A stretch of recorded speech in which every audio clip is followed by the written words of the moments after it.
Voy a tratar de... ¿Está grabando? Estoy grabando yo ahí, no sé, ¿estás grabando tú también, Sí, Jamín? sí. No, ya, ya. Ahora voy a meterme un poco con temas que me voy a saltar de una cultura a otra, ya, pero voy a ir ejemplificando, obviamente, les voy a decir cuál es cuál, ¿ya? Pero me parece interesante, por ejemplo, tocar el tema de los roles femeninos, ¿ya? Dentro de cada uno de los grupos y específicamente dentro de estos grupos que son como más del sur, los que están ubicados en Tierra del Fuego, como los Selknam, ¿ya? Y los Yamana. Cuando yo les nombraba hace un rato que las mujeres Yamana hacían básicamente casi todo, ¿ya? Lo que tenía que ver como con la vida cotidiana, es literalmente porque ellas son las que arman la choza, los hombres salen a cazar, ya vuelven, ellas son las que mantienen el fuego, los hombres, ¿cómo se llama?, echan la comida al fuego y comen, pero ellas tienen que mantener el fuego, y todo lo que tiene que ver con la limpieza de la choza y con toda la mantención del espacio, es parte femenino. ¿Ya? Ahí hay dos fotografías de un diorama que hay, si alguna vez ustedes pueden ir a Ushuaia, ¿ya? Que está, es la última ciudad, ya, eh, la ciudad más austral del mundo, pero no es la última población, más austral está Puerto Williams, pero como ciudad, Ushuaia, en Argentina, ahí hay un museo que se llama el Museo Yamana. Si todavía existe ese museo, vayan a verlo. Yo creo que los dioramas que hay y la explicación sobre el modo día Yamana es alucinante y un trabajo pero realmente precioso. De ahí saqué estas fotografías que están... El diorama está tan bien hecho, ¿ya? Que es casi como textual de fotografías que se hacen que se hicieron en la época de Gusinde, por ejemplo. ¿Ya? El tipo de choza es eso. La choza Yamana es una choza más o menos cupular que queda rodeada de conchal. ¿Ya? Está tan bien hecho el diagrama que hasta muestra el conchal que está alrededor. Eso es lo que se va a conocer finalmente como una casa pozo, porque la choza queda metida dentro de casi un hoyo, que es el conchal despejado para ir limpiando el suelo de la choza. Entonces se va generando una especie como de lomita alrededor de la casa. ¿Ya? Finalmente termina la choza metida ahí, abajo. ¿Ya? Eh, sí, sí, no se imaginaron el miau, fue un miau de verdad, anda dando vuelta por aquí un gato.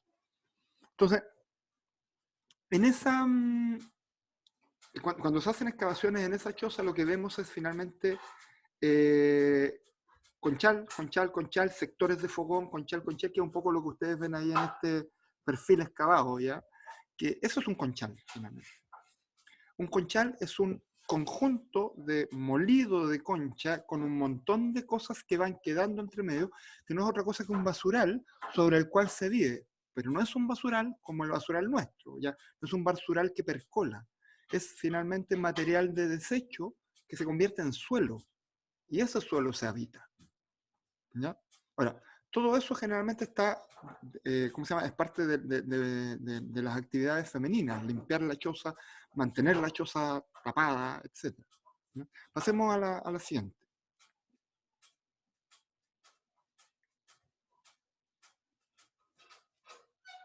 Y aquí me interesa, salieron un par de temas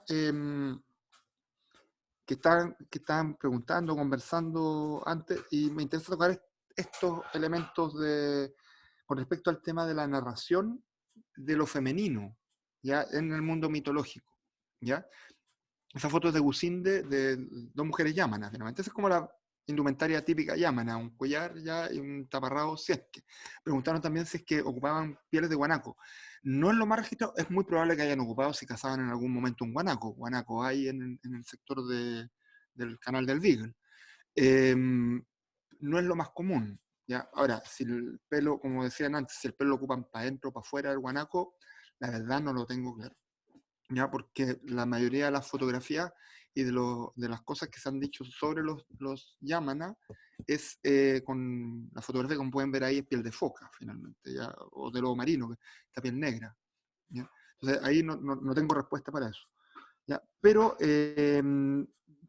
hubo como dos personas que plantearon, Vicente, aquí lo voy a leer textual, dice como dato. El mito sobre el arco Selknam se le atribuye su invención a la mujer, no me acuerdo el nombre, Taita se llama la mujer, ¿ya? Pero se supone que era malvada y que lo utilizaba para cazar y proporcionar los alimentos a su propio gusto, así que todo el pueblo se moría de hambre. Por eso la matan con una onda y deciden nunca más tener un jefe único. Así explican que la mujer no utiliza el arco y que vivieran en pequeños grupos sin un líder fijo. Justamente. Ahora, el mito de Taita se posiciona, es como si hacemos la línea de tiempo del mito Selknam, ¿ya? De los mitos de origen Selknam. El mito de Taita está como en la mitad, cuando está recién surgiendo la idea de los clanes, ¿ya? En la mitología Selknam. Primero llega Kenos, que viene del cielo, y él crea al hombre y la mujer, a los Howen, que son los antepasados. Y Kenos instala un orden sobre qué es lo que debe hacer un hombre y qué es lo que debe hacer una mujer. O sea, en el fondo, la separación de los roles de género, según el mito, está establecido por Kenos. Ya no sabemos, y es muy probable que esa separación también sea parte de un discurso masculino, ¿ya? El tema es que dentro de la mitología Selknam hay muchos momentos en donde las mujeres rompen ese orden. El problema es que cada vez que rompen ese orden, queda la embarrada, ¿ya? Por ejemplo, cuando ya se habían multiplicado los Howen y había muchas familias, Taita inventa el arco y ella caza, y caza solo para ella. Y ella vive sola y acapara todos los alimentos, y no solo los alimentos, sino que también todas las aguas para ella. Y los Howen estaban muriendo de hambre y de sed. Por lo tanto, ahí hay una especie como de imagen en donde si la mujer tiene el poder, ya bajo esta mitología, el resto de la población va a sufrir. Ya en el fondo, el poder no se reparte de buena manera, porque ella lo acapara todo. ¿Ya? Finalmente, mandan a traer a Taijin, que es el picaflor, que viene del norte. Entonces, él cruza de Patagonia hacia Tierra del Fuego, ¿ya? Y Taijin, con una onda, le vuela la cabeza a Taita. ¿Ya? Pero Taijin un poco como que se vuelve loco con esta cosa de tirar la onda y tirarle piedra, que empieza a tirar piedras para todos lados. Y una piedra cae en el norte de Tierra del Fuego y separa la isla del continente. Y ahí la isla se convirtió en isla, finalmente. ¿Ya?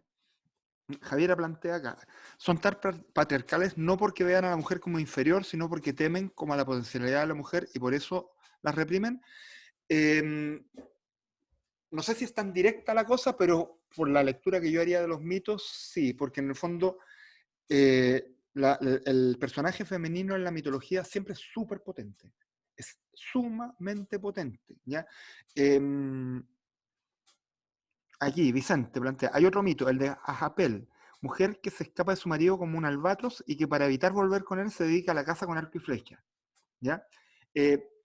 Bueno, ustedes pueden hacer una seguidilla, y de hecho yo les recomiendo, así como lectura para el verano, tomen el texto de Gusinde y lean la parte de los mitos, son alucinantes. Y ahí pueden sacar toda esta imagen que hay sobre lo femenino, que es súper potente, es súper fuerte la mujer dentro del mundo Selknam, pero está siempre coartada. ¿Ya? En el fondo, no debe hacer esto, no debe hacer esto otro. ¿Ya? Si lo vemos desde el punto de vista de los Yamana, por ejemplo, tenemos, ahí me equivoqué, se me cruzó el dedo, es Yoaloj Tarnukipa, no Tarnikipa, ahí hay una O en Tarnu. La Yoaloj Tarnukipa es la hermana mayor de la familia Yoaloj, y la familia Yoaloj son los héroes culturales del mundo Yamana. ¿Ya? Es interesante ver la lectura de los Yamanas sobre esto, porque hay muchas cosas que se han perdido los Yamanas. Por ejemplo, en los Selknam está el mito de que baja Kenos del cielo cuando no hay nada y Kenos empieza a crear las cosas. En los Yamana eso no existe. En los Yamana el mito de origen dice estaba todo hecho y la mujer dirigía la canoa. O sea, los Yamanas parten no cuentan una historia de cómo llegó la mujer a dirigir la canoa, cómo llegó el hombre o la mujer a la tierra, cómo era la tierra antes de eso. No, la tierra ya estaba lista y la mujer dirigía la canoa. Entonces les llaman, plantean que desde el inicio, ¿ya? Está esta presencia de lo femenino. Pero hay como un mito paralelo que tiene que ver con esta cosa de que antes de que hubiera la cultura estaban los hermanos Yoaloj. Los hermanos, en realidad la familia Yoaloj. Pero se habla de los hermanos Yoaloj porque los dos hermanos varones son los principales de la familia. ¿Ya? La familia Yoaloj consistía en la madre, una anciana, la hermana mayor, el hermano mayor que seguía de la hermana, que es el Yoaloj mayor, después está el Yoaloj menor, ¿ya? Que son los dos principales, y luego vienen dos hermanas que no tienen nombre, que son las que después tienen una relación con un lobo marino, una de ellas. ¿Ya? Y hay todo un tema sobre el origen de la separación naturaleza-cultura, y todo un cuento ahí interesante. Pero si bien los mitos de los Yoaloj están centrados en los dos hermanos, que por ejemplo, el hermano Yoaloj, el mayor, golpeando unas piedras, crea el fuego. Dice, oh, esto debería ser siempre porque es calientito y nos sirve para cocinar, y debería estar siempre encendido. El Yoaloj menor es más duro, le apaga el fuego, le dicen, no, porque si la gente tiene un fuego permanentemente encendido, se va a volver floja. Entonces, el fuego que cueste. Si quieren fuego, que les cueste hacer fuego. ¿Ya? Un día iban caminando por la playa y el Yoaloj se pone a mirar un pájaro que iba volando y lo mira tan fijamente que el pájaro cae fulminado. Y el Yoaloj mayor dice, así se debería cazar, de una manera fácil. Y el Yoaloj menor les dice, no, que la gente se esfuerce en cazar, porque si no se esfuerza, se va a volver flojo. Tenía un rollo con la flojera. ¿Ya? Entonces, van instaurando culturalmente estos dos hermanos cómo debe comportarse un Yamana. Lo interesante es que la Yoalok Tarnukipa, la hermana mayor, ella es la que crea el arpón, por ejemplo, porque los hermanos para ir a cazar, cazaban con un palo con punta. Pero la Yoalok Tarnukipa tomó ese palo y dijo, esta cuestión no está bien porque se le están escapando un montón de presas, por lo tanto va y le hace ese gancho a la punta del palo. Y ese gancho es lo que define el arpón. ¿Ya? Entonces, es la mujer la que crea este tipo de elementos y después de ese arpón, bueno, los Yoaloj se dedicaron a cazar como enfermos porque les funcionaba todo. ¿Ya? Entonces, es súper interesante que las herramientas que modifican completamente la forma de entender la economía para estas poblaciones, las dos dentro del mito están creadas por mujeres. ¿Ya? ¿Y para qué hablamos de Hanuja o Kra?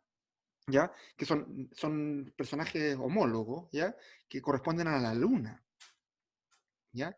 Eran tan potentes ellas que querían hacer lo que hacían los hombres. En Hanukkah, que es la Yamana, incluso es más brutal, porque Hanukkah mandaba por sobre los hombres, ¿no? Y ella dirigía dónde iba la canoa y dónde se dedicaban ¿cómo se llama? A dónde tenían que instalarse las canoas, porque ella estaba buscando a Tanuwa, que era un personaje femenino que venía de la tierra. Y estaba obsesionada con encontrar a Tanuwa, hasta que en algún momento dijo, ¿sabéis que no la vamos a encontrar nunca? Inventemos que la encontramos y así mantenemos el poder para nosotras, las mujeres. Ese es el mito Yamana. El mito Selknam es más distinto. O sea, es la misma idea, pero tiene un cariz distinto. Porque Kra era un Howen, un antepasado muy, muy fuerte, muy potente. Era una mujer mágica, finalmente, que ella quería cazar. Quería hacer lo que hacían los hombres. Y Kra estaba casada con Lem, ¿ya?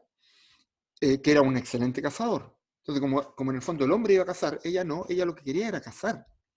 Y un día lo que dice es pesca a todas las mujeres y se van, y hacen una choza gigante y dicen que aparece que hay un espíritu llamado Halpen, que surge de la tierra, que es una especie como de ballena, un espíritu femenino, que devora todo, y las estaba devorando a ella.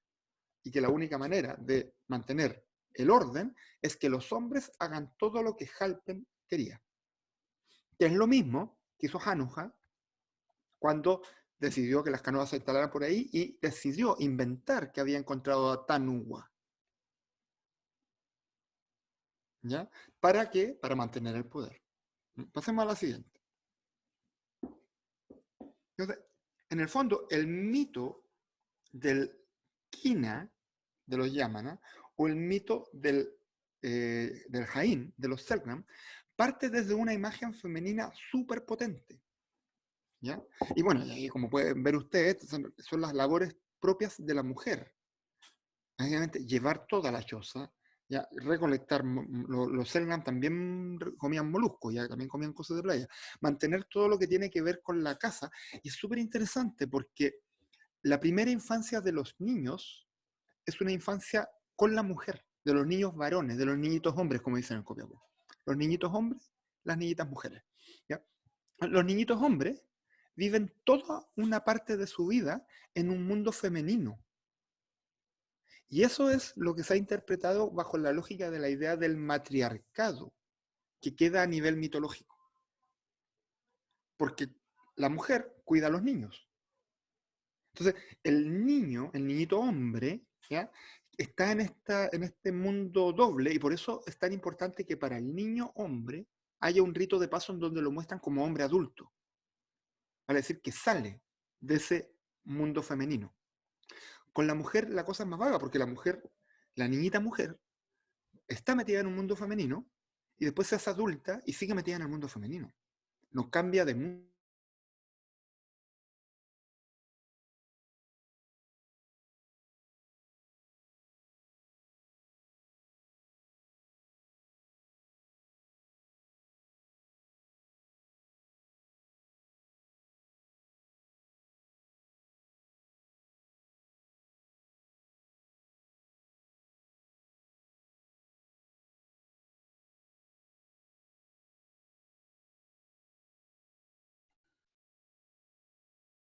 ¿Volví?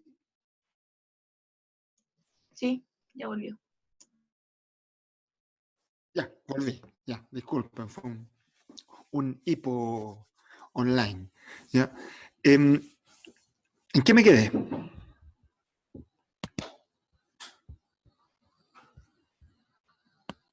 Los niños pasaban la infancia con la ¿Qué fue lo madre. último que escucharon? Eso. Ya. Las niñas mujeres. ¿Ya? Entonces, los niños tienen entonces tienen este mundo femenino hasta que tienen el cambio hacia el mundo masculino. Las niñas, en cambio, viven en un mundo femenino y se les reconoce como adultas, pero siguen viviendo un mundo femenino. Entonces, hay todo, por eso hay todo un mundo femenino que es súper interesante de trabajar, ¿ya? Y que yo insto a todos ustedes que van a ser próximos arqueólogos, antropólogos y antropólogos físicos, que, que empiecen a indagar finalmente con sacar a flote esa parte que no se cuenta, ¿ya? Del mundo femenino, finalmente. ¿Ya? Y que tiene que ver con todo, es como lo que menos se destaca dentro de la prehistoria general, y que hay que sacarlo a flote porque es parte fundamental de la vida social. ¿Ya? Es imposible entender una vida social sin cocina. Y no, ojo, que no estoy diciendo que las mujeres tienen que hacerse parte de la cocina, ¿ya? Pero ha ocurrido, y hay una tendencia sobre cómo las mujeres tienen que criar a los niños, ¿ya? Ellas son los que...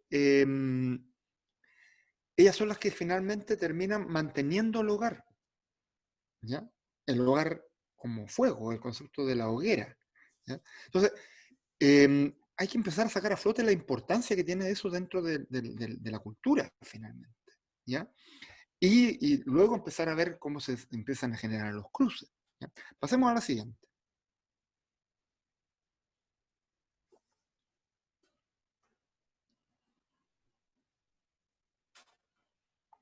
Fíjense, por ejemplo, labores económicas. El tema del curtido de los cueros, eso también es una actividad femenina, ¿ya? Bueno, y ahí ustedes pueden ver en esta otra foto, que siempre me gusta mostrarlo, es como transportar la choza completa, las mujeres.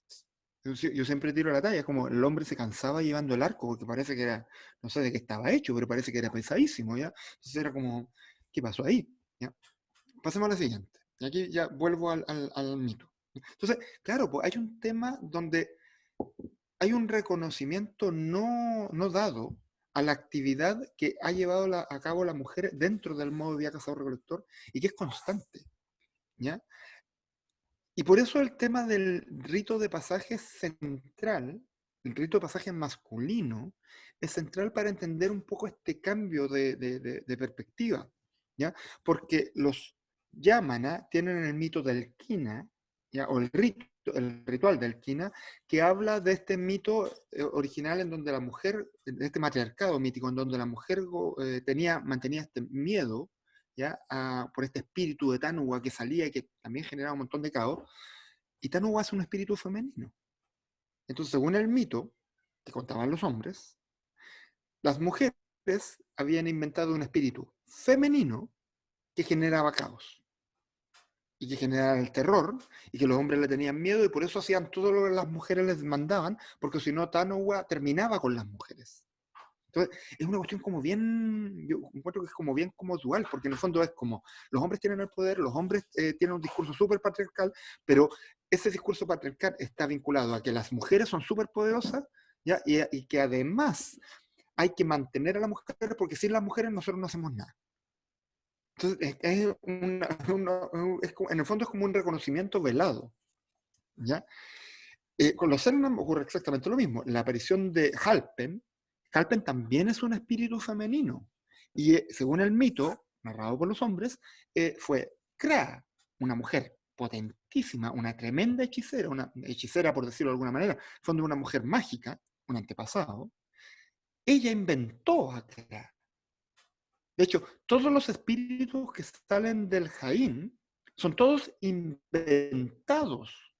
Entonces, es loco porque aparecen como si fueran dioses, pero en realidad le llaman juegos, porque son invenciones que no son reales, pero que se convierten en reales porque están representados por antepasados.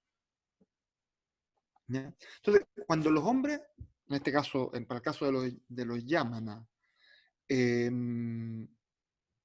Lem, me confundí en un momento. En los Yamana está Hanuja, que es la mujer que crea todo esto, y Lem, que es en algunas versiones es su esposo, en otras versiones es su hermano. Ya ahí puede haber una variación. Pero en el fondo están emparentados. Lem descubre el secreto y se lo cuenta a los hombres y queda la embarrada. Los hombres se enojan, van contra las mujeres y las matan a todas las que conocían el secreto. Y los hombres Yamana toman la ceremonia de alquina para ellos y la elaboran ellos para mantener subyugadas a las mujeres. En el caso de los Selknam, está Kra, esta mujer que es, ¿cómo se llama? Esta mujer potente, mágica, está antepasado, que está llena de poderes, ¿ya? Y está Kran, que es el esposo de Kra, que también es un tremendo ser poderoso, ¿ya? Bueno, todos los antepasados, todos los Howen son personajes súper poderosos. Son mágicos, y por eso se habla como si fueran hechiceros. De hecho, los chamanes, Selknam, tienen espíritu de un Howen. Por eso pueden hacer las cosas que hacen, ¿no? Y en el mito Selknam, es Kran quien descubre el secreto. Y se lo cuenta a los hombres, y lo mismo, que a la embarrada, los hombres se rebelan, matan a todas las mujeres que sabían el secreto y toman para sí el rito. Lo interesante es que cuando los hombres, tanto en lo Yamana y en lo Selknam, toman el mito para sí, cambian la persona que sufre el rapto y que es llevado a la choza y que se captura. En el fondo, los que desaparecen de la vida social en este momento son los hombres, no son las mujeres originalmente, los que van a quedar detrás de esa choza mágica. ¿Ya?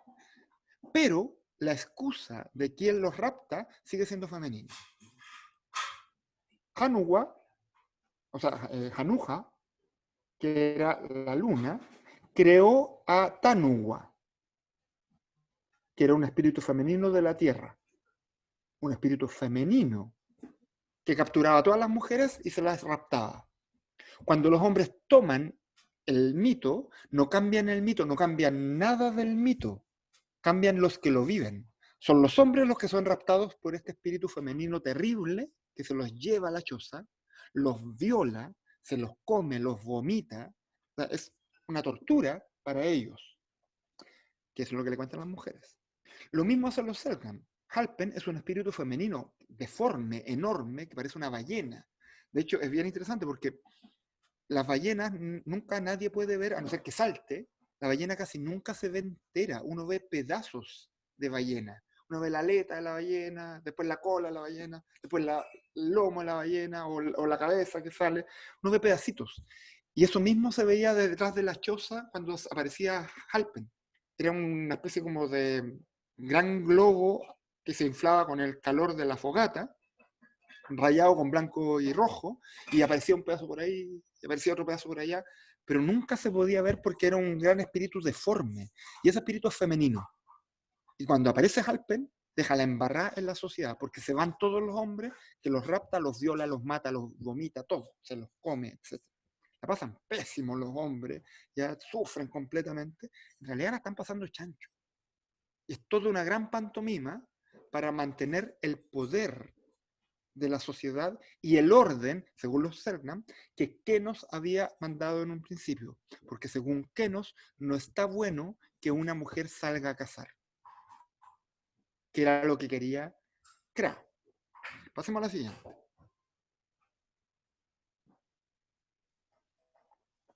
Claro, es una especie de manipulación, pero vamos a ver un poco ese discurso. Ahí está la choza del Jaín, el esquema, con los 7 sortes principales. Fíjense la inversión del discurso finalmente. Kra creó a este personaje Halpen. Y cuando los hombres tomaron a Halpen para su rito del Jain, ¿ya? Hicieron que Halpen, este espíritu femenino, tuviera muchos esposos, por lo menos 7, que son los 7 sortes principales. ¿Ya?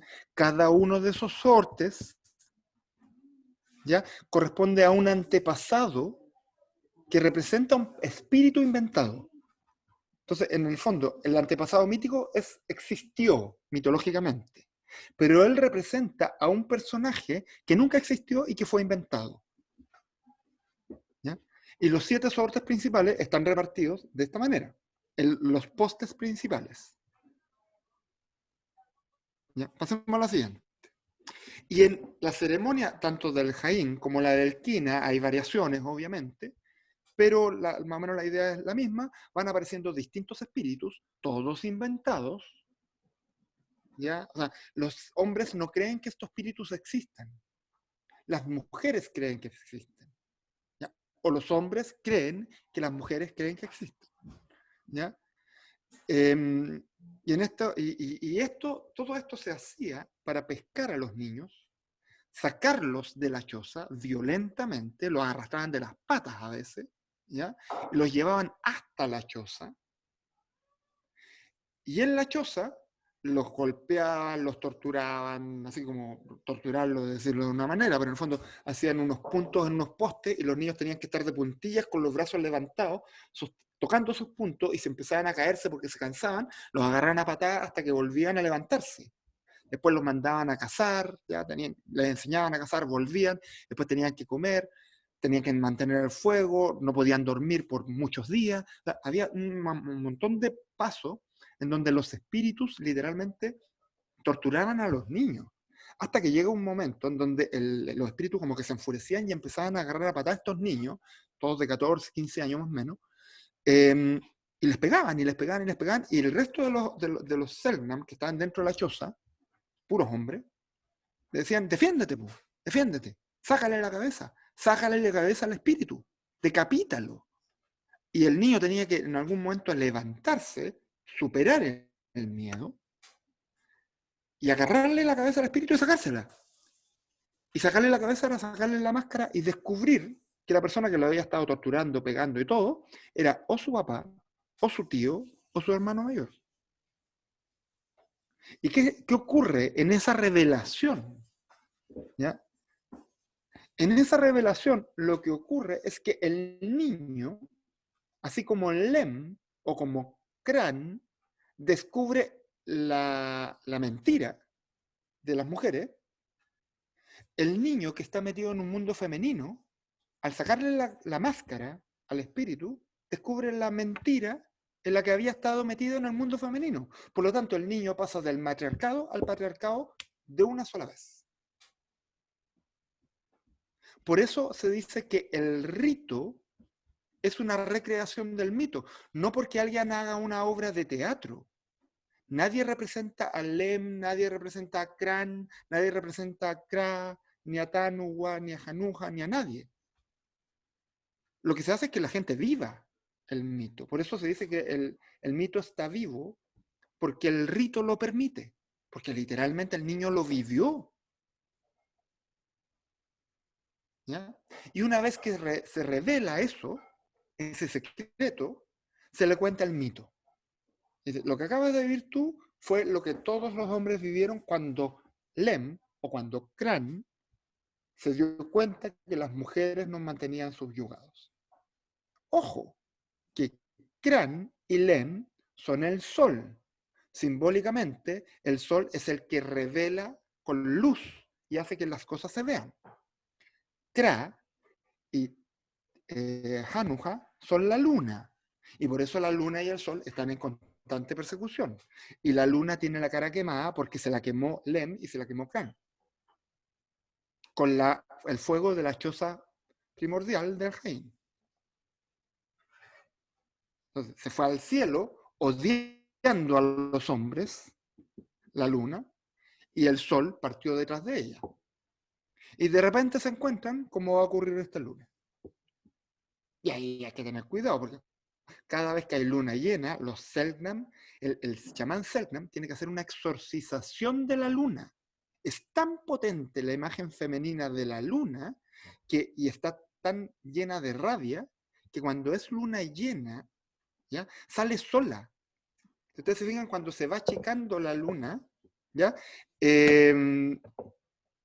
O sea, cuando la luna empieza a salir más tarde, empieza a ser creciente, porque se empieza a embalantonar, ¿ya? Entonces es porque el sol está escondido, entonces la luna empieza a salir más creciente. Pero cuando el sol y la luna están al mismo tiempo, generalmente es menguante, porque la luna se achaplina.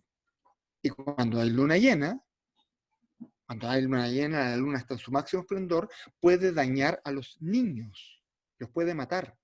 Por lo tanto, el chamán Selknam lo que tiene que hacer es expulsar a la luna, exorcizar a la luna.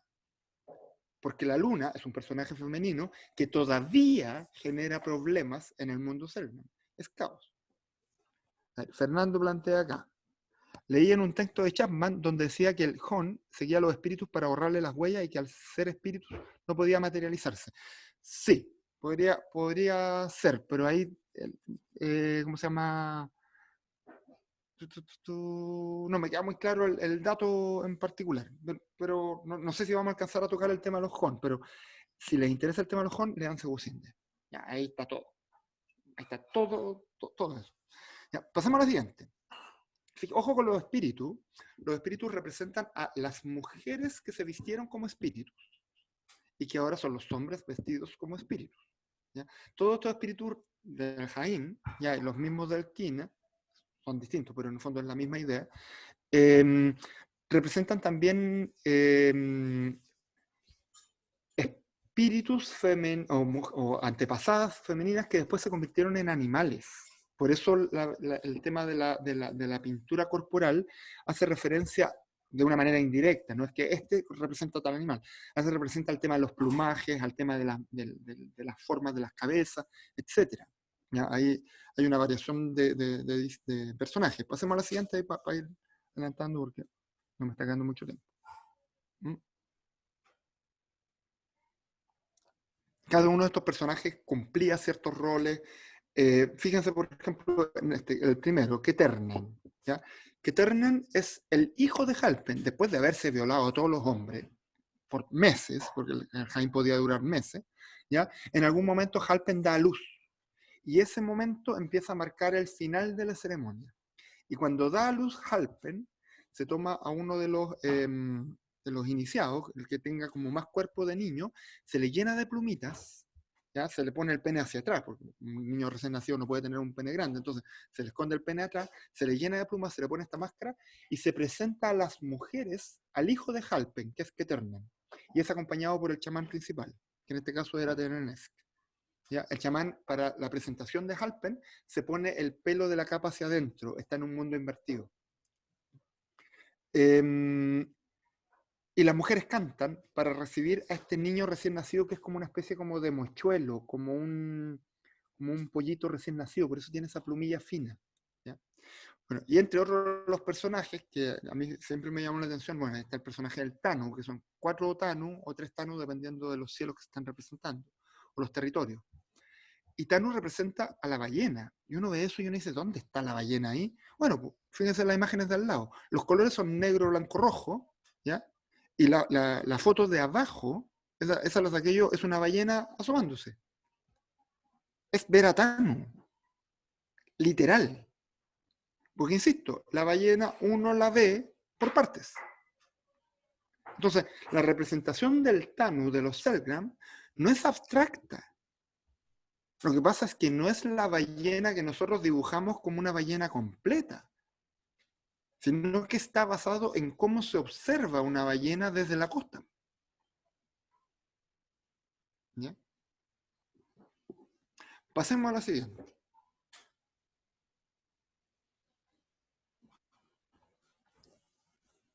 Ahora, y con esto quiero ir cerrando esta parte. Hoy se me quedó pegada la E ahí, grande.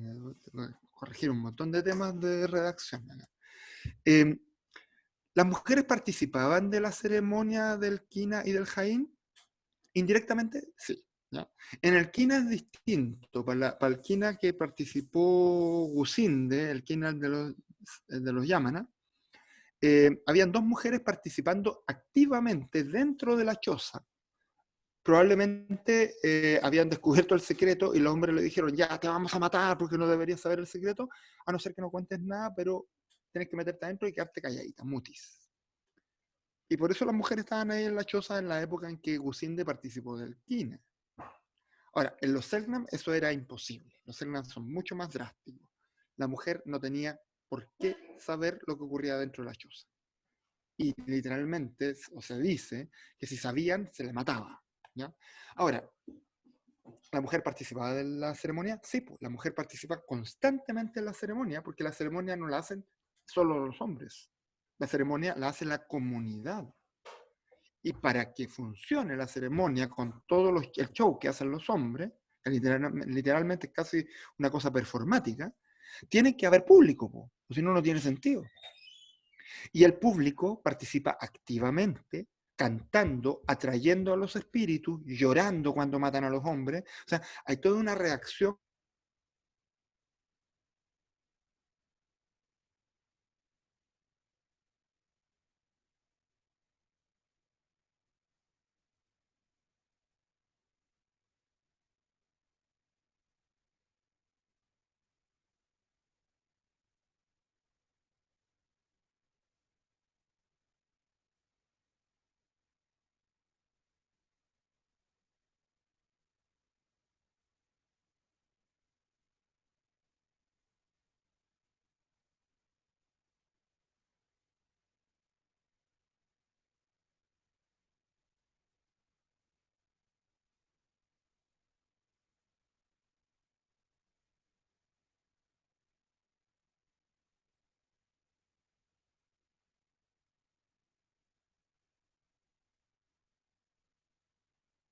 Lo más importante que habría dicho en todo el semestre y no lo pienso repetir de nuevo.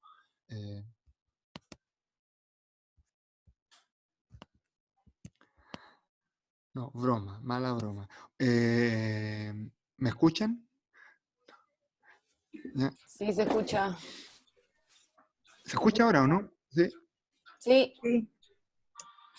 Ya. Bueno, ¿en qué me quedé?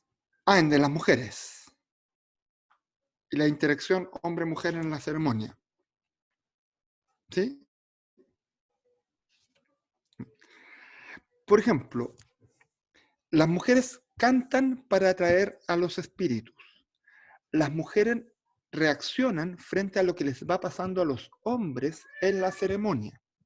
¿Ya? Cuando los hombres, por ejemplo, aparecen en la parte de afuera de la choza y llega el espíritu de Jalahashes y los mata literalmente, los destripa literalmente, o sea, les abre el pecho y les saca tripas hacia afuera y quedan todos tirados por horas en el medio de la nieve, en la nada, ¿ya? Las mujeres ven todo eso y lloran y sufren porque los hombres están sufriendo. Después llega Tanu con Jalahashes y los vuelve a revivir. Y las mujeres celebran y qué sé yo. Era toda una pantomima. Son cuerdas, generalmente son cuerdas o tripas de animales con pintura o con sangre que sirven para hacer el show, finalmente, el show gore. Finalmente. Pero si no existe la reacción de las mujeres, no se hace el show. Entonces, hay toda una relación entre lo que las mujeres participan de manera indirecta, se supone, que en realidad no es tan indirecto porque es fundamental, porque por algo las mujeres cantan para atraer a cada uno de los espíritus o para generar cosas en la ceremonia. ¿Ya? Entonces, en el fondo es como una especie de diálogo tácito entre lo que están haciendo los hombres y las mujeres. Por ejemplo, hay ceremonias, de hecho hay bailes, como este que está ilustrado acá en la foto, en donde las mujeres participan de manera directa, que es la danza del Kewanix, que es una danza asociada a los espíritus de antepasados, en el fondo del linaje. Y por eso las mujeres se pintan llevando en su cuerpo los cielos de los parientes a los cuales quieren, que puede ser su propia familia, o puede ser la familia de la madre, que en el fondo viene por otro lado. ¿Ya? Entonces, no sé, hay registros que parece que Angela Loix se vistió con el cielo de la madre que era Hauch, parece, o que vivía más para el lado del este. ¿Ya? Entonces ella, que era del oeste, no, pues ella se pintó en homenaje a su madre con un cielo asociado a su territorio. Y cuando estaban en esta ceremonia, ya dijeron, ya, pues, es hora de bailarla y cantarla, y se hicieron la ronda, y los hombres les dijeron a las mujeres, ya, pues, sáquense la falda porque la ceremonia del Kewanix siempre se ha hecho desnudo, pues así se hace, para mostrar la pintura. Y las mujeres le dijeron, ¿estáis loco que me voy a sacar la falda? Si hace frío, está nevando y hay nieve. Se me hielan las piernas, no me voy a sacar la falda. Es que te tienes que sacar la falda porque nunca se ha hecho. Sácame la falda tú. Y no se la sacaron. Hicieron la ceremonia, las mujeres con falda y los hombres todos desnudos, porque era como había que hacerlo, y la ceremonia se hizo igual. Entonces, que me digan que las mujeres no tienen incidencia sobre las decisiones de lo que está ocurriendo, raspa, ¿no? Pues las mujeres están ahí, son parte de. ¿Ya? Ahora, lo interesante es lo que hace Anne Chapman, ¿ya? Más o menos en la década del 60, creo que es la segunda oleada feminista, ¿ya? Ella descubre estos textos de Gusinde, lee la descripción de Gusinde y le llama mucho la atención este discurso del patriarcado, del Jaín y todo esto. Gusinde habla del Cloqueten, no del Jaín, ¿ya? Porque Cloqueten es el nombre del iniciado, la ceremonia se llama Jaín, eso lo descubrió Anne Chapman. ¿Ya? Entonces, Anne Chapman dice, ya, voy a ir a entrevistar a las últimas mujeres Selknam para saber qué pasa con este tema del patriarcado. Entonces, entrevistando, se empezó a dar cuenta, ella entrevistó a dos, ¿cómo se llama?, informantes principales, que son Angela Loig, ¿ya? Y Lola Kiepia. Lola Kiepia, además, fue la última chamana Selknam. Ella era una ajón, ¿ya? Entonces les preguntó qué pasaba, les preguntó un montón de cuestiones y se supieron muchas cosas que tienen que ver desde el lado femenino, que nunca lo había visto ningún etnógrafo anterior, que eran todos hombres. Si es que alguna vez hubo alguna mujer que pudo haber preguntado a un hombre, ¿ustedes creen que el hombre le iba a contar a una mujer lo que ocurría dentro de la choza? Jamás. Por lo tanto, era un discurso que quedaba dentro de lo masculino solamente. El problema es que las etnógrafas mujeres llegaron bastante tarde a sacar estos datos, por lo tanto, sabemos una parte nomás. Lo que Angela Loig y Lola Kiepia le contaron a Anne Chapman. Y entre todas las cuestiones que contaron, les dijeron así como, nosotros sabíamos perfectamente que no eran espíritus y que eran hombres los que estaban en la choza. Y Anne Chapman, bajo la lógica occidental, le decía, ¿y por qué no se rebelaron? ¿Por qué no iban y les decían, dejen de lesear? Yo también quiero ser parte de eso. Y las mujeres, Lola Kiepia y Anne Chapman la miraban así, o sea, y la Angela Loig la miraban así como, ¿Y por qué? ¿Por qué vamos a hacer eso? Sí, porque la mujer tiene que no sé qué. Y es como, es que a nosotros nos encantaba la ceremonia. La pasábamos chancho, no pasábamos frío, porque los hombres pasaban frío porque andaban todos en pelota allá y nosotros vestiditas, tranquilas. Y es como, y además era tan bonita la ceremonia que ¿para qué la íbamos a destruir? Con esta ceremonia nos manteníamos todos juntos, nos hacíamos familia, nos juntábamos. A la hora que les decíamos a los hombres que nosotros sabíamos, se acababa la ceremonia para siempre. Y era bonito hacerla. Entonces, hay todo un tema. Ahora, se deja entrever que probablemente los hombres sabían que las mujeres sabían. Pero en el fondo aquí todo el mundo se hacía el loco. Porque claro, o sea, si una mujer se enteraba o se le salía que sabía que eran hombres y no espíritus, la vamos a matar. No, pues no la iban a matar. Se hacían los hueones, ¿no? Como, no, nunca caché. Y todo, en el fondo, todos se hacían los locos, ¿para qué? ¿Y por qué lo hacían? Porque la ceremonia tenía un sentido social. Ahí hay un pacto tácito. Manteniendo, obviamente, las distancias y todo el cuento. Es muy similar a lo que ocurre con el viejo Pascuero, finalmente. ¿Por qué se hace eso? Claro, porque hay ciertos elementos importantes que nos parecen, que tienen que ver con compartir y qué sé yo, y le creamos un mundo al niño. No sé si ustedes sabían que el viejo Pascuero no existía, pero no existe. Pero todos hacen como que existe. ¿Ya? ¿Por qué? Porque cumple una función social de algo que ahora no me queda tan claro, ¿ya? Porque en el fondo tiene que ver con toda una cuestión de vamos a comprar regalos. Pero el origen es otra cosa. ¿Ya? Ya, pasemos a la siguiente. Con esto ya casi voy cerrando. Me quedan 20 minutos. Fíjense, esta foto. Esto es del Quina, Yamana, preparando las máscaras. Las máscaras eran las únicas cosas que estaban prohibidas para los Selknam y para los Yamana de usar. Cualquier cosa que uno se pudiera poner encima de la cara estaba prohibido de usar fuera de ceremonia que no fuera ni el Quina ni el Jain. Porque se suponía que si alguien ocupaba, no sé, un pedazo de tela o alguna cosa en la cara, las mujeres podían sospechar que los espíritus no eran espíritus. ¿Ya? Eso. Y fíjense en esa foto, la de arriba, dos espíritus de alquina, ya pintados como espíritus de alquina, y una mujer en el medio. Esa era una de las dos mujeres que participaban de la ceremonia del quina, y que los Yamana les perdonaron la vida. Probablemente nunca la iban a matar, pero en el fondo es como ya, para que te quedes callada, participa acá, ¿ya? Pero no le digáis nadie a nadie. Pero probablemente las mujeres sí sabían, y trataban de hacerse todos los locos, ¿no? ¿Ya? Ya, pasemos a la siguiente.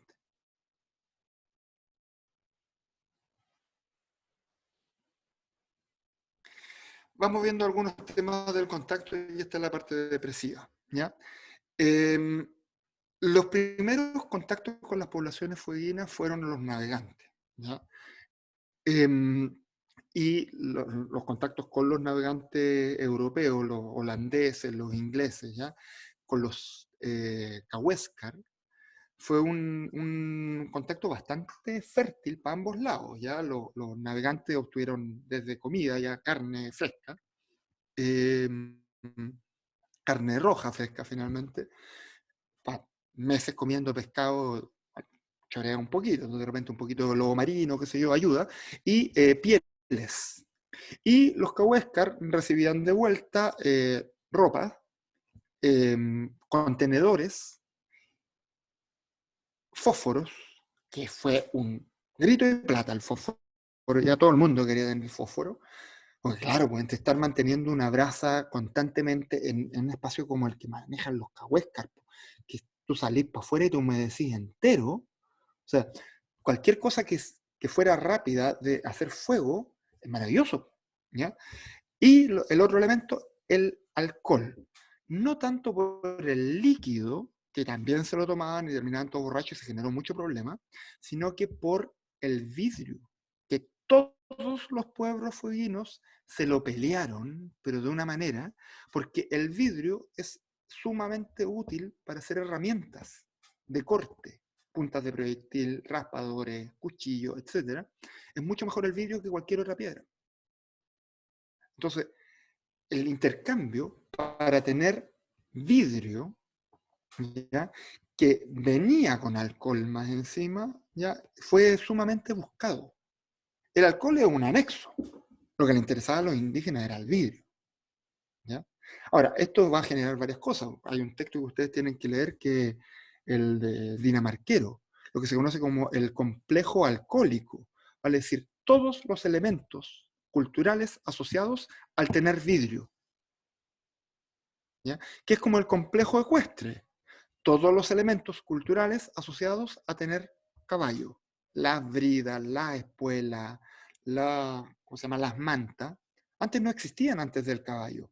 Las puntas de proyectil de vidrio, los raspadores de vidrio, todas estas cosas con las cuales yo trabajo el vidrio y que hago con vidrio de botella, es parte de un complejo a partir del alcohol. Complejo me refiero a un complejo cultural, a un conjunto de artefactos, ¿ya?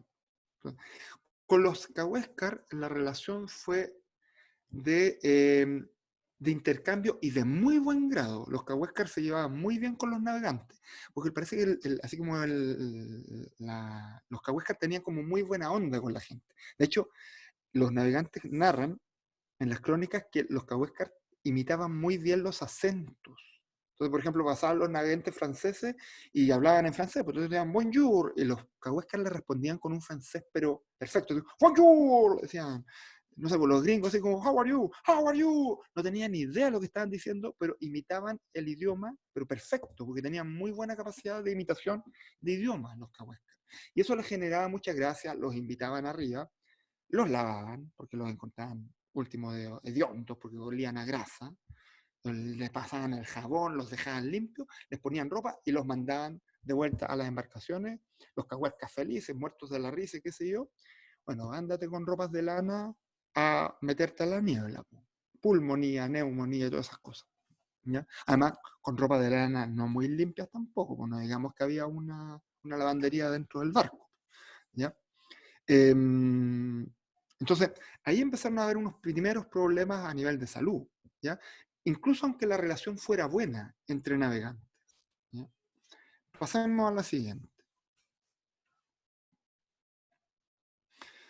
Ahora, empezaron a haber conflictos también por territorio y también conflictos por el tema del alcohol con los Yamana, ¿ya? Y con los Selknam también hay un par como de matanzas ahí entre medio, donde bajaban los navegantes y algunos Yamanas estaban medio curados, se enojaron y se agarraron y terminaron de haber unas matanzas por ambos lados, ¿ya? A principios del siglo XX, las poblaciones cahuéscar estaban bastante diezmadas, muy, muy chiquititas, y casi desaparecieron, ¿ya? Por distintas enfermedades, la rubiola y el sarampión hicieron estragos en todo el extremo sur. Muchas de esas enfermedades transmitidas por las ropas de los navegantes.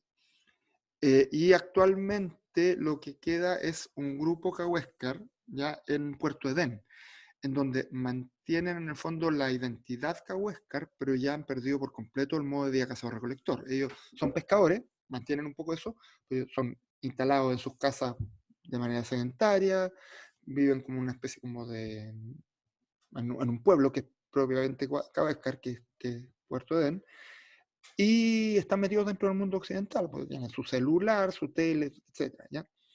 Hay harto problema de alcoholismo en ese sector, ¿ya? Principalmente desde el punto de vista de los hombres, ¿ya? También han habido ahí algunos conflictos medios políticos, qué sé yo, entre las juntas de vecinos de los mismos cahuéscos, no sé, no son juntas de vecinos, son como, tienen otro nombre, pero en el fondo un poco eso, de los líderes locales, ¿ya? Y básicamente yo diría que lo que hay de Cahuéscar actualmente está bien diezmado, se ha perdido mucha creencia, el idioma casi no se habla, ¿ya? Y los mitos desaparecieron por completo, ¿para qué hablar de los rituales? Nada, ¿ya? Entonces, de lo Cahuéscar, yo diría, si les interesa estudiar sobre lo Cahuéscar, échenle una mirada a Óscar Aguilera. Ya, yo diría que tiene las últimas regulaciones de las cuestiones más interesantes. Pasemos a la siguiente. Creo que ahora viene Yamana probablemente. Ah, no, Aoniken. A los Aoniken les llegó el caballo. ¿Ya?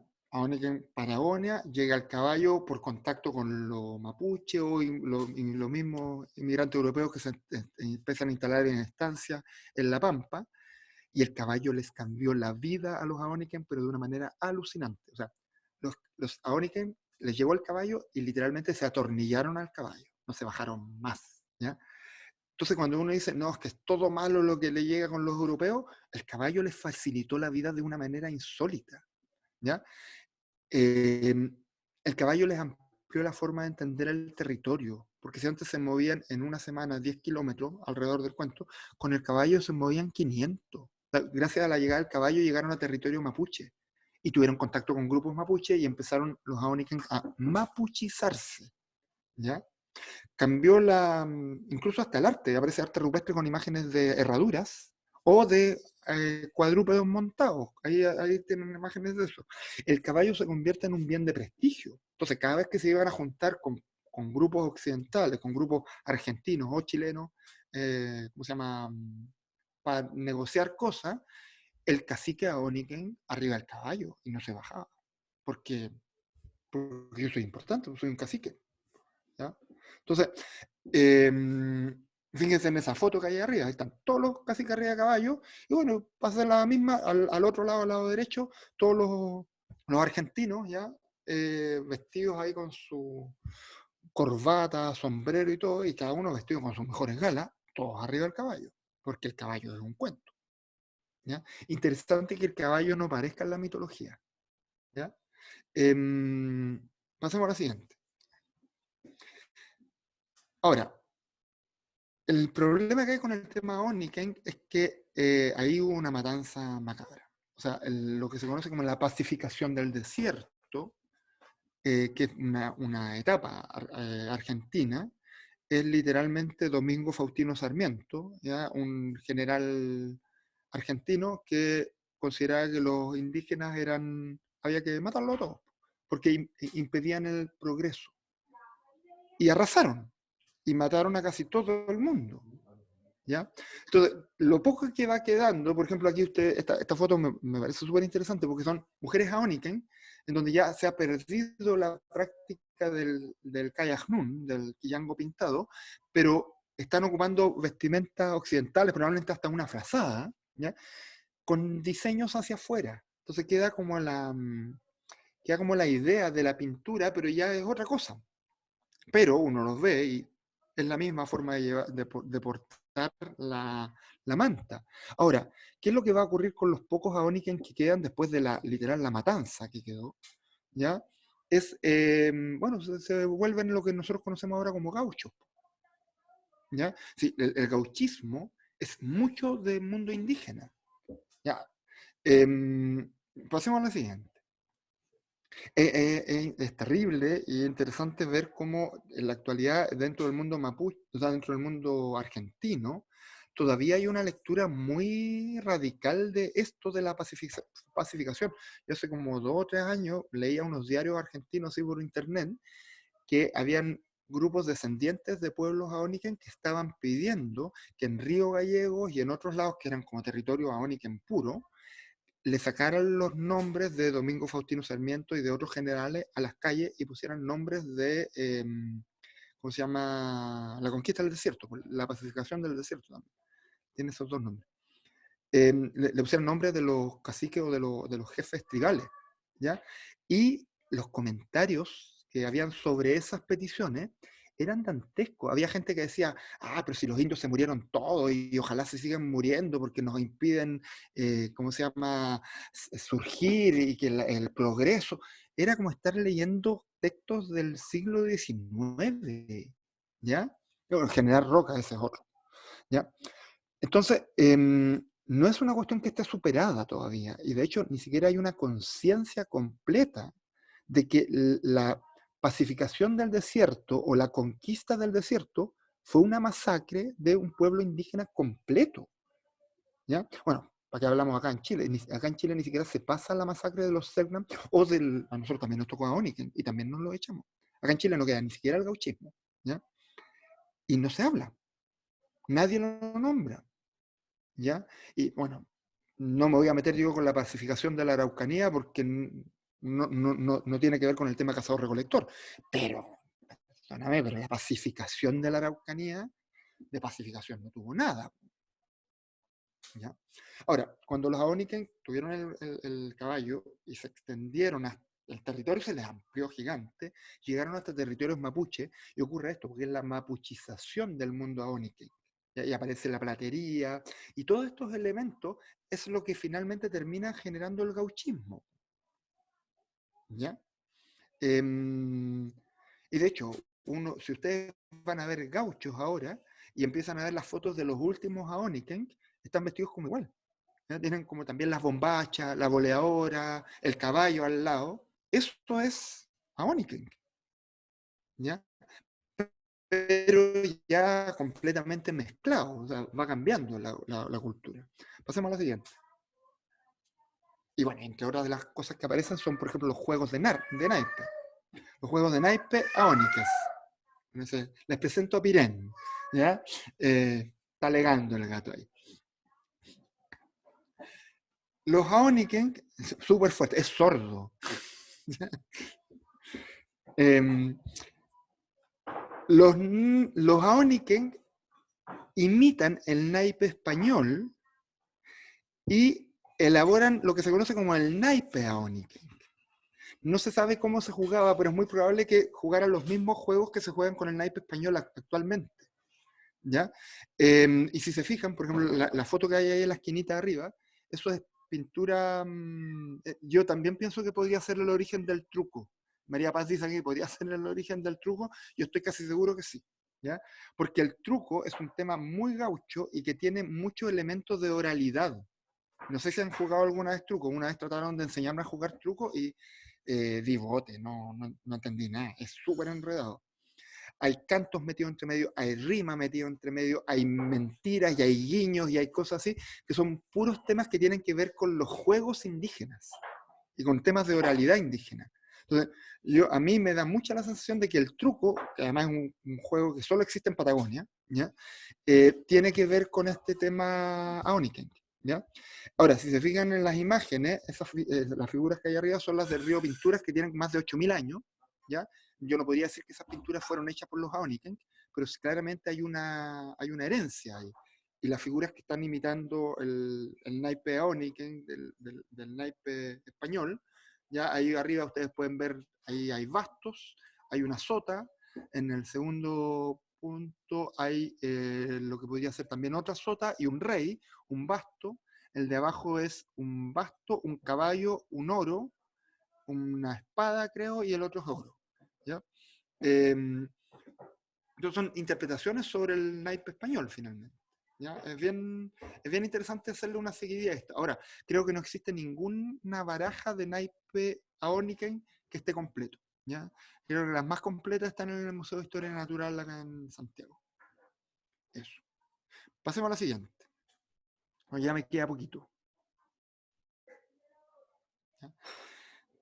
Las llegadas de las misiones salesianas, ¿ya? Y las llegadas de las estancias modifican completamente el mundo fueguino, ¿ya? Ahí tenemos a Ángela Loig, ¿ya? Una de las últimas mujeres Selknam que, ¿cómo se llama? Que habitaron en el modo de vida Selknam, cazador-recolector. Ahí está aprendiendo lo que obviamente toda mujer tiene que aprender a hacer. Como eres mujer y no sabes tejer con palillo o no sabes usar una máquina de coser, ¿ya?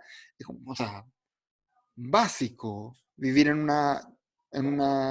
se llama? En una choza Selknam y tener una máquina de tejer. ¿Cómo se te ocurre que no vaya a tener eso para ser mujer? Entonces, esa lectura tan occidental, ¿ya? Y obviamente muy metido por las misiones salesianas de las monjas salesianas y los sacerdotes, empiezan a cambiar completamente el mundo y con esto se empiezan a perder tradiciones, se empiezan a perder rituales. El último quina y el último jaín lo realizó Gusinde, hizo el registro Gusinde en 1920 y 1923. ¿Ya? Pasemos a la siguiente. Entonces, en el fondo, había que modernizar a estos grupos. Y junto con modernizarlos, también obviamente se arrasa con ellos. ¿Ya? Hay una foto de la expedición de Popper, indio muerto, indio fotografiado. ¿Ya? Popper, uno de los personajes macabros de la historia de Patagonia, estanciero con todo este problema del uso del espacio finalmente. Llegan los estancieros, instalan cercos en un territorio que ya estaba completamente dividido por familia, y llegan otras personas a tirar ovejas y les impiden a los indígenas, porque como los indígenas no tenían concepto de territorio según los europeos, claro, pues si no están cercados, entonces no tienen ni idea, esto es mío, propiedad privada. Y tiró ovejas. ¿Qué es lo que hace un Selknam? Se salta el cerco y no tiene guanaco. Bueno, mata una oveja y se la lleva para comer. Po. Ah, está traspasando propiedad privada y está robando. Por lo tanto, hay que matarlo. Los matan. Y se pagaba por oreja de indio muerto. Literal. ¿Ya? Entonces, y eso tiene que ver con el Estado chileno también, que al Estado chileno le importaba un carajo el mundo indígena. Y eso es una cuestión que el Estado chileno todavía no retribuye. O sea, podían llegar los europeos, instalarse ahí, matar poblados enteros, y da lo mismo, mejor, pues. Había menos problemas porque éramos todos más europeos, y eso está bien. Y no nos quedamos retrasados como estos indios.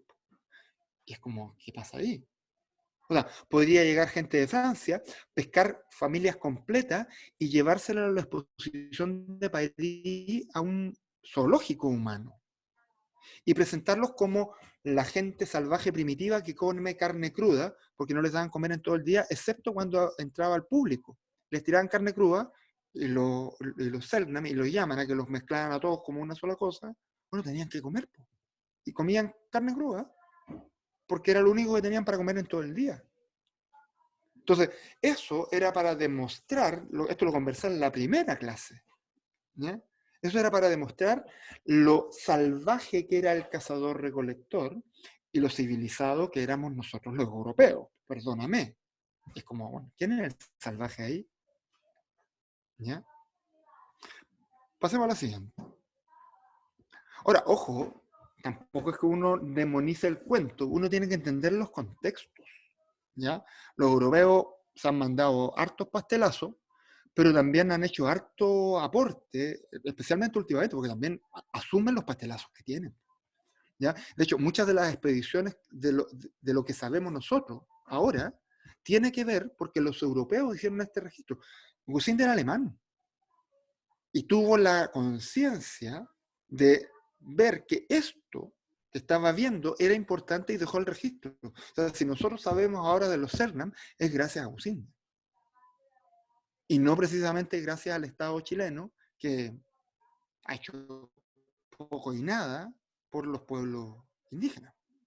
¿Ya? O sea, de hecho, básicamente dejó a merced de los colonos todo lo que ocurriera con los pueblos indígenas. Por eso los pueblos indígenas y las personalidades indígenas que trabajaron con Gusinde, también hubo un momento, de hecho cuando Gusinde estaba ya en 1920, tenían como una doble vida, porque vivían como indígenas, se movían de un lado para otro, pero en ciertas épocas del año, en donde, bueno, de repente es más latero ir a cazar porque es mucho invierno, me voy a una estancia y trabajo como estanciero. En la foto ahí tenemos a Tenenés vestido con su coche, con su capa, ya, el Tenenés además era chamán, y abajo, marcadito ahí en ese cuadrito, Tenenés como jefe de estancia, con toda la familia. Casa, comida, ropa, ya, cuidamos un par de ovejas y después se acaba el invierno y me voy. Al otro lado, Jonte. Jonte. Abajo, Jonte con esa capa que parece una reina, una montaña, y arriba Jonte, Piolita, en la misión salesiana, ¿ya? Vestida con su chalcito, así como la abuelita que va no sé qué. Es la misma. ¿Ya? Entonces,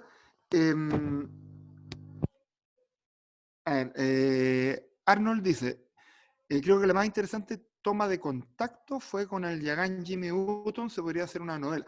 De hecho, creo que hay una novela de Jimmy Button. Y de hecho hay un documental que se llama El botón de nácar, que habla sobre todo este tema de ¿cómo se llama? El traspaso de los indígenas hacia el mundo europeo, y después, pues se llevaron a la gente a Europa y hay gente que quedó viviendo allá, y después volvieron. Y algunos que volvieron hablaban inglés perfecto, y llegaron acá y después ya siguieron viviendo su modo de vida tradicional, y otros que nunca pudieron volver. Hay distintos contextos. ¿Ya? Pasemos a la siguiente. Ahora, y esto lo dejo como para que ustedes lo reflexionen. Uno, cuando ve esto, claro, hay una pérdida cultural que es espantosa, ¿ya? Se pierde el idioma. Por ejemplo, abajo, en esta foto, tenemos a Úrsula Calderón y abajo a Cristina Calderón, que es la última llámana viva que vivió bajo la lógica llámana, ¿ya? Rosa Yagán murió hace mucho rato ya, Úrsula Calderón murió también hace un tiempo, Cristina Calderón es la última que está viva. Ahora tiene 92 años probablemente. O 91, no sé. Ellas tenían les daba mucha pena cuando hablaban de estos temas porque ellas decían, se perdió un idioma. No se pierde un idioma, se pierde una forma de entender el mundo. Úrsula Calderón casi ya no habla ni con investigadores ni nada, porque ella ya tiene su familia y no quiere hablar de esto, porque debe ser espantoso. Todo lo que tú viviste, todo lo que tú armabas, tu forma de entender el mundo desapareció. Ahora ella vive en su casa, hace cestería, vende cestería y sería. Ahora, esto no ocurre solo por el contacto europeo, ni por la dejadez del mundo republicano argentino o chileno. Claramente el 90% tiene que ver con eso. Pero también hay decisiones culturales. Por ejemplo, el tema de la adopción del caballo, eso es un elemento externo. Y los que no lo toman. El irse a vivir a una choza sedentaria, a una casa, también es una opción cultural. Y yo no tengo por qué decirle, no, tú ahora sigue moviéndote. ¿Por qué? ¿Por qué yo tengo que ir donde un pueblo cazador-recolector y decirle, ustedes no ocupen celulares, no se comunique con celulares, porque ustedes son cazadores-recolectores? ¿No? Son decisiones culturales que toma cada grupo cultural. Ahora, muchas veces esas decisiones se pueden tomar sin tener la conciencia del cambio. Pero eso nos ocurre a nosotros también. O sea, nosotros nos imaginamos la primera vez que tomamos un celular de estos gigantescos, ¿ya? Que nos iba a modificar tanto la vida, para bien o para mal, ¿no? Pero es una decisión que toma el grupo como dentro del propio contexto en el que está metido. ¿Ya? Entonces, claro, va cambiando el contexto y las poblaciones se van adaptando a ese contexto. ¿Ya? Entonces, a mí me cuesta mucho llegar y decir, no, es que fue todo terrible, porque sí, lo fue. Pero también hay cosas que tienen que ver con la adaptación, y yo cuando veo la adaptación de los Yaman, los Segnan, los Cahuercas, los Tehuelche, la adaptación fue lejos lo mejor que pudieron hacer bajo el contexto que le estaba tocando.